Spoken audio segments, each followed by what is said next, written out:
سەرکردێکی پارتیا دموکراتا کوردستانە ئێرانێ ڕاگەاند دوو ێریشên li ser hêz û kampên Partiya Rojhilata Kurdistanê da sê hemwelatî şehîd bûne û du kesên din jî birîndar bûne.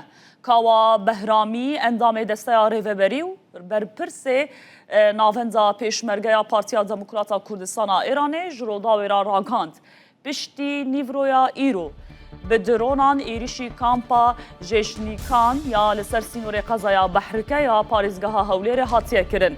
Di encamê da ku rê pêşmergeyekî şehîd bûye û bavê wî jî birîndar bûye. Kampa Jêşnîka kampa malbatên penaberên Rojhilatê Kurdistanê ye. Kawa Behramî her wiha diyar kir ku her îro bi mûşekan êrişî baregeha Partiya wan a li sînorê Sêdîkanê yê li parêzgeha Hewlêrê hatiye kirin û di encamê da du pêşmergeyên jin şehîd bûne û pêşmergeyeke din jî birîndar bûye. Li aliyê din Partiya Demokrata Kurdistana Îranê kêmek berê daxuyaniyek belav kir û tê da got êrişa dirûniya Komara İslamiya Îranê ya li ser kampên sivîlên Partiya Demokrata Kurdistana Îranê yên li Herêma Kurdistanê bû sedema şehîdbûn û birîndarbûna hejmarek kesan.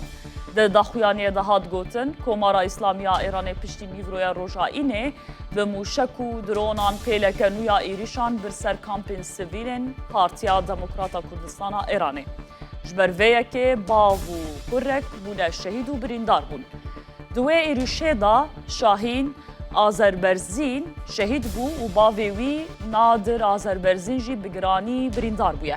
Her wiha daxuyaniyê de hatiye diyarkirin di êrişeke din a li ser refek ji pêşmergeyên partiyê da du pêşmergeyên jin bi navê Neda Mîrî û her wiha Semîra Elahyarî şehîd bûne û çend pêşmergeyên din jî birîndar bûne.